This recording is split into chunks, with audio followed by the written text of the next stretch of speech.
Welcome back to the podcast known as Behind the Badge. The giggling in the background, I have no idea what just occurred between the commander and the fine deputy, but welcome back. My name's Todd Baxter. I'm the sheriff of Monroe County here in Rochester, New York, with an organization of about 1,200 employees and just great people. And we like to share who's behind the badge of those 1,200 employees that we have, whether it's civilian or sworn. And before we get started with the commander and talk about the commander's position and Pat Rojas, I thought I'd just share a little with Deputy Tisdale. You've been gone for a couple weeks. Oh, yeah. Been You out okay? trying to get healthy. I know we can't talk FERPA, HIPAA, whatever that falls under, but you good? But I'm all good, brother. Back in the saddle. People are missing you. Hey. People are missing you. Like, Hey, I listened to a couple of podcasts. You still sound phenomenal. but my You still did a jokes, great my job. jokes don't go anywhere because there's no one to bust them back, that's right? what So I'm I need saying. you. You're the only one that can throw them back at me. So the viewership missed you. I got the letters piling up on my desk right now are just incredible. Like, Letters? Where's this? Yeah, who writes letters anymore?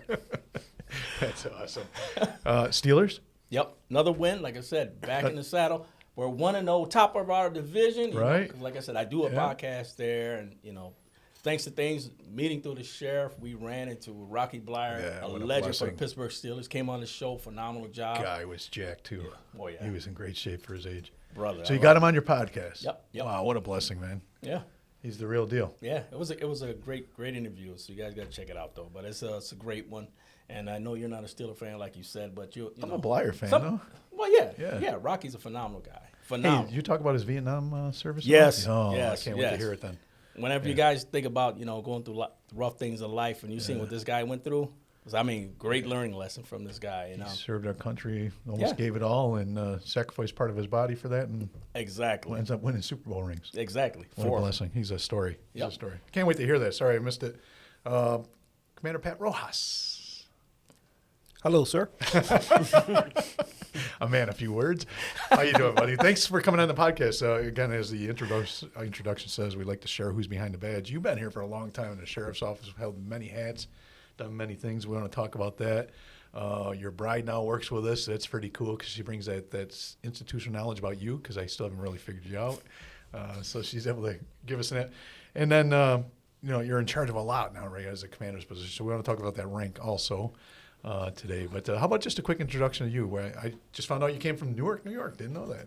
Yes, grew up out in the farmland, Wayne County, Newark, New York. I come from a family of 7 siblings, and my parents grew up right there in the village. Spent my whole life there until I graduated high school, then went to the Air Force.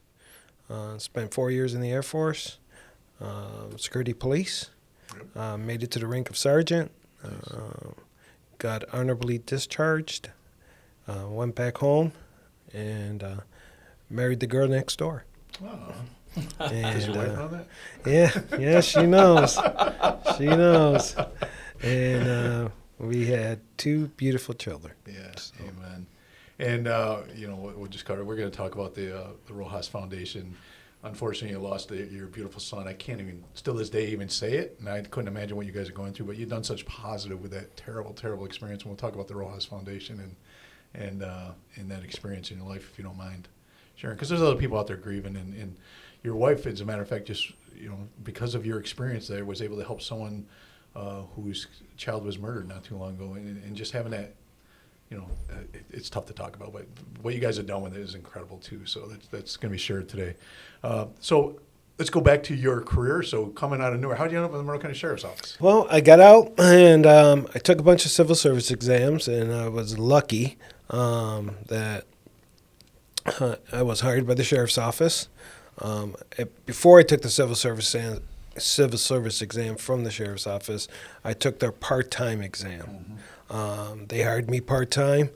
I went through the academy. While I was in the academy, that's when the sheriff decided to do civil service. Oh, really? And so while in the academy, I had to take the civil service test. And I had to score well to get hired full-time. Fortunately, I did score well. They hired me full-time as soon as the academy ended. And I've been with the sheriff's office ever since. This is my 30th year. Wow. Yeah, and you know what? Another thing out there as well, being Hispanic and, the way that we've seen pictures of before this all started about how proud your family was just to watch you and just to see their son achieving, the many leadership roles that you've had with the sheriff's department. How does that affect you, and how does that come to mind when you're saying, you know what, I'm proud of what I've done? I will tell you this: I am very humbled and honored that I've been given this opportunity. When I first got sworn in as a deputy, I could never imagine myself being in this position right now. It wasn't even thought of. I came into this job thinking I'm going to do 20 years, make it through my 20 years, and retire and look for another career. Being part of this organization and some of the things that I have been able to do in this organization told me that I don't need to leave here at 20 years. There's more to the sheriff's office than just doing your 20 years and getting out. And I was fortunate. I took some promotional tests. I did well. I got promoted. The sheriff here promoted me 3 times, actually. 7 years, not a bad ratio. Right.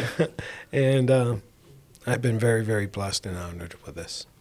Yeah, I mean, there's nothing better than we see on the screen of watching a young one pin you like that, or just watching your family members being there and the excitement that you see on their face. And there's a sheriff who's got a nice smile on his face as well. But just watching your fellow colleagues and everybody surround you, and you got to that pinnacle. I mean, that's got to be one. That's got to be one heck of an experience. Your family likes your little beard there. So how do you feel? Like I said, with that knowing, and everybody watches you and they follow what command does. And what kind of thought process do you want to give out to your members that work under you? I want them to know that I'm not just their leader. I'm not just their commander. I work with them. They never work for me. We work together. And I want them to know that I'm invested in them.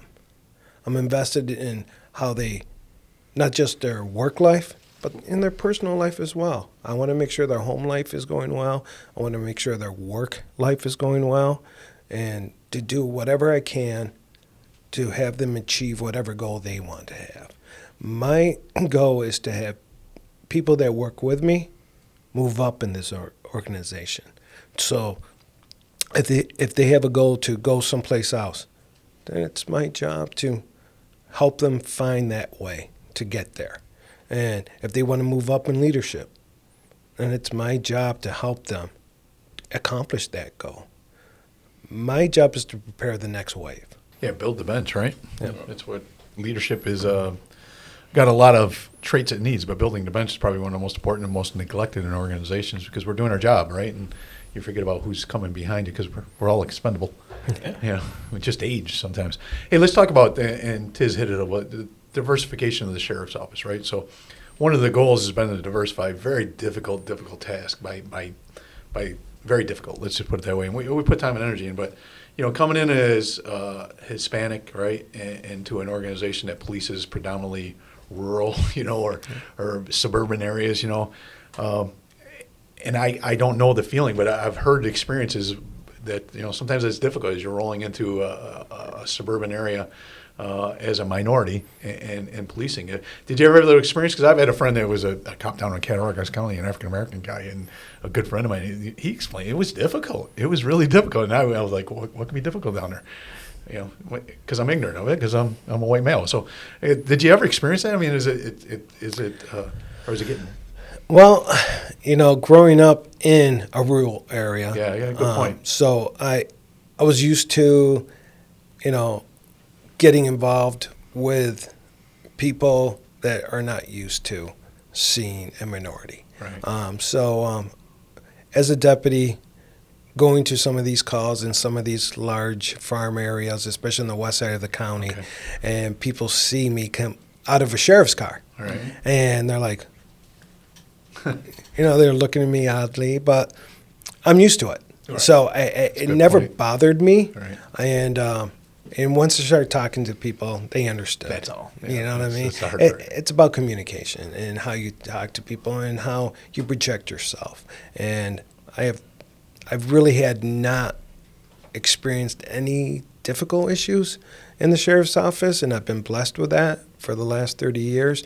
That, you know, the community is evolving at all times, and they're getting used to seeing minorities out on the county side. Right. As our agency gets bigger, our agency starts to hire more minorities, they're used to seeing it. So, Yeah, it was interesting. He told me that one day, and I was just like, I got to start asking my deputies, you know. And if so, it'd be good for me to know. But thank you for that. And this is, you know, people say difficult conversations. I just like to lay it on the table, and thanks for sharing your perspective on that. So going back to the Air Force, security police. So you're going to join the military someday, right? Just thought I'd lighten the load in here a little bit after these difficult questions. wow. But As a buddy used to tell me, the Air Force is a corporation. That's a good way to put it. It's like working for Lockheed Martin yourself, man. right. Carpeted barracks, good chow. Anytime we got by an Air Force base, because I was an MP, right? Yeah. So we had to work with the SP sometimes and other law enforcement agencies. And get on an Air Force base, you just stay as long as you can. Oh, yeah. That was the goal. Like, I'll be there for a couple extra days, just TDY orders. So that experience, just did you want to be a cop growing up? I mean, so you went into the security part of the Air Force. Was that your goal as a stepping stone towards this career? To be honest with you, I've always had this inner calling to get into law enforcement. And I've said this to other people in the past, that I remember getting up in the middle of the night as a kid. And my dad would come home late from work, and he would turn on the TV, and he'd watch, you know, these old police shows. Oh, yeah. And he'd watch one that was called The Untouchables. And I would sneak into the living room and just sit in the corner of the couch on the floor and watch these shows with my dad, you know. All these older police shows, Adam 12, Hawaii 5-0, and things of that nature. And, you know, I've always had this inner calling, and I can remember telling my wife, who, again, I'm not kidding, she was the girl next door. She grew up right across the street from me, and we were in the same class.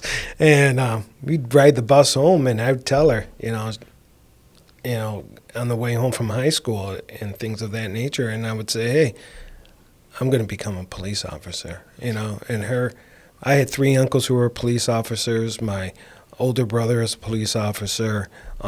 This is what I've always wanted to do. And when I joined the Air Force, that's the first thing that I did, was go to the Security Police Academy. And I got lucky, and, you know, I did my 4 years there, and the whole time I was there, all I kept thinking about is, you know, becoming a police officer when I left there. It's just an inner calling that I think that we all have to do this job. Yeah.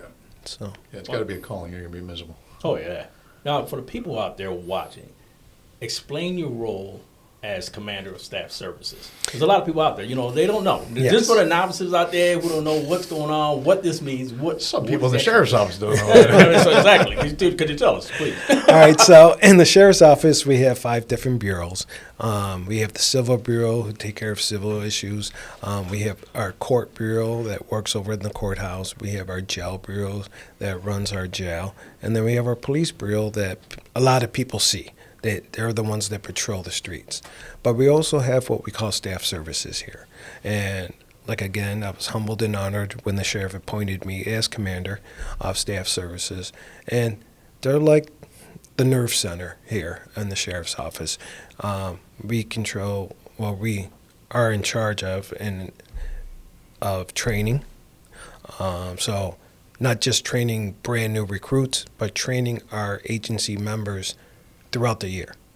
We're in charge of recruitment, so we go out there through the community and try to get people to come join our team here. Yeah. You know, it's a fantastic team. Come join us.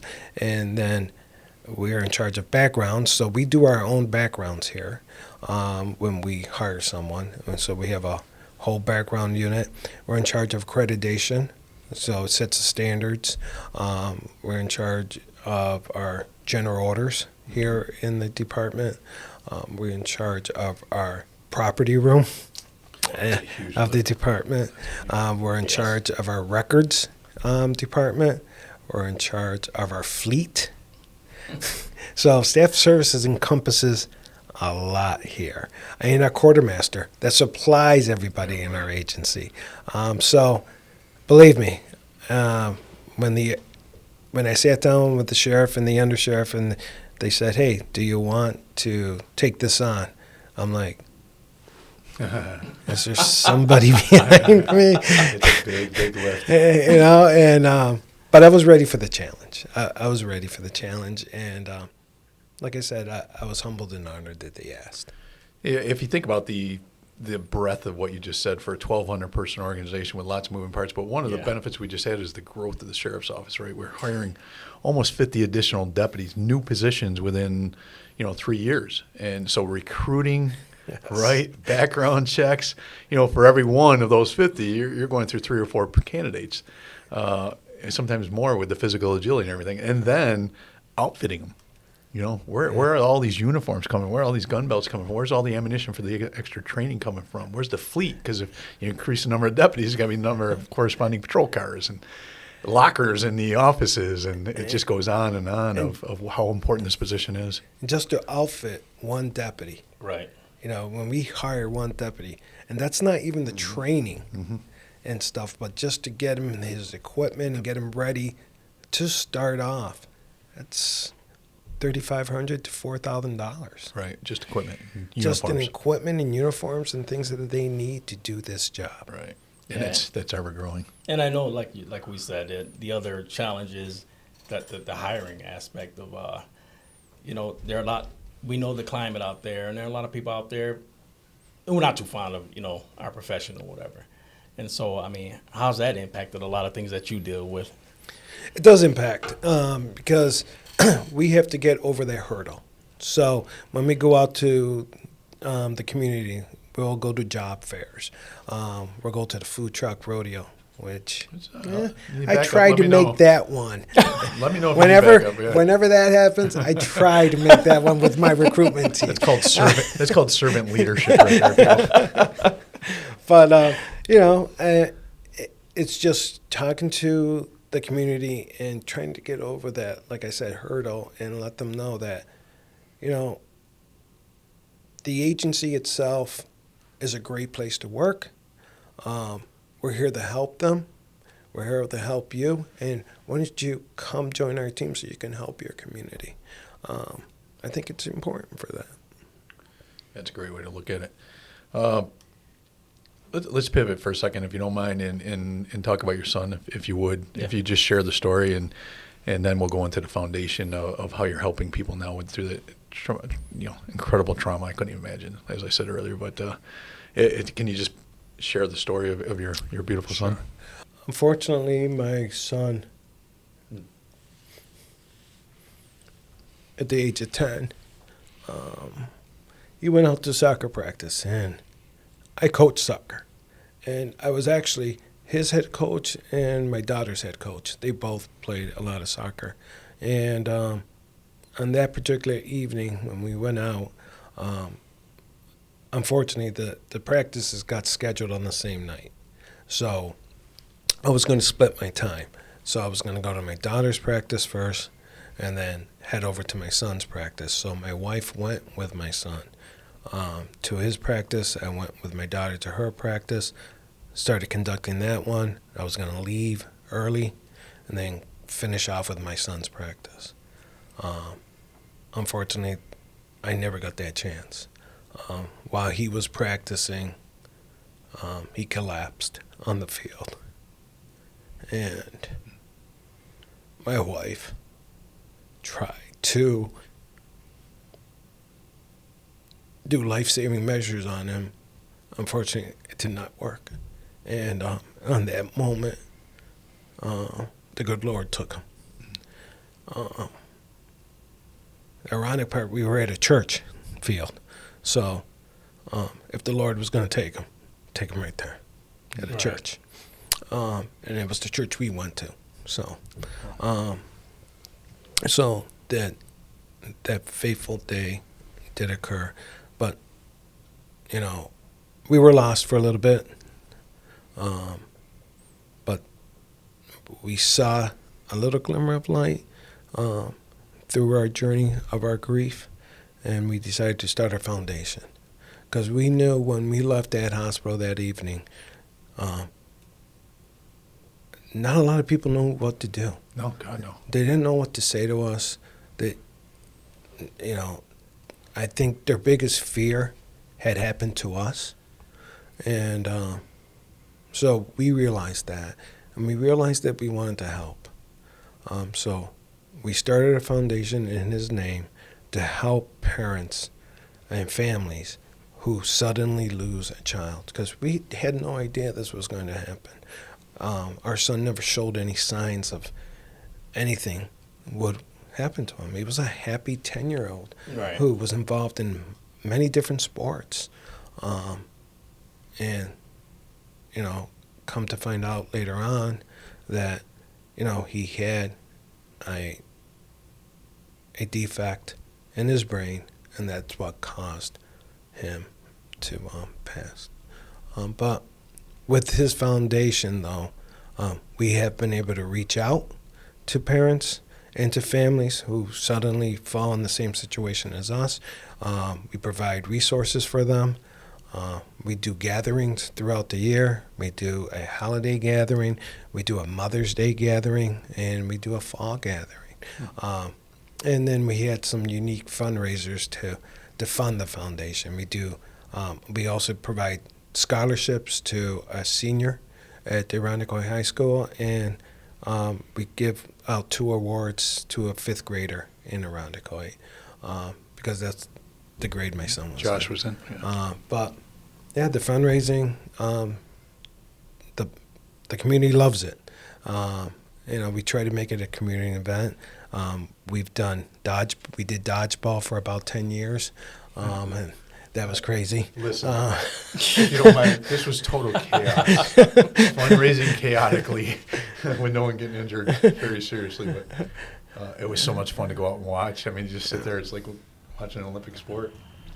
Yeah, The adults really got into it. Oh, jeez. you know, teams would sign up, and they would, you know, come up with their own team uniforms, team T-shirts, and our last Dodge for Josh, we attracted over 106 teams to come play. We had 2 courts going at all times, and a bunch of different divisions, and Think about it that. was a good way to end, because COVID came.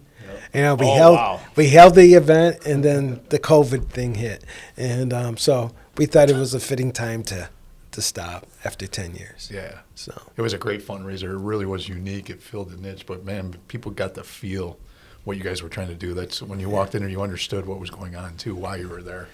And it wasn't dodgeball. By any means, it wasn't. But and I just expressed, I'm sorry.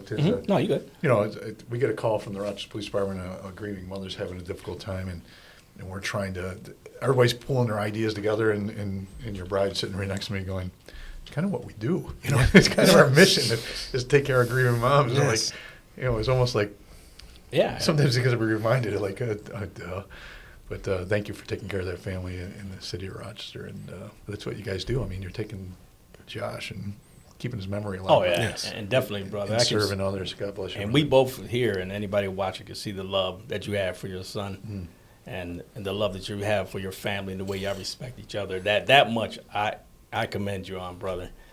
And you know, the fact is the way you guys built that up, man. When I seen all the teams, you said 100+ teams. yeah, 116. That's incredible. You can't do that with we, anything. we called it control chaos.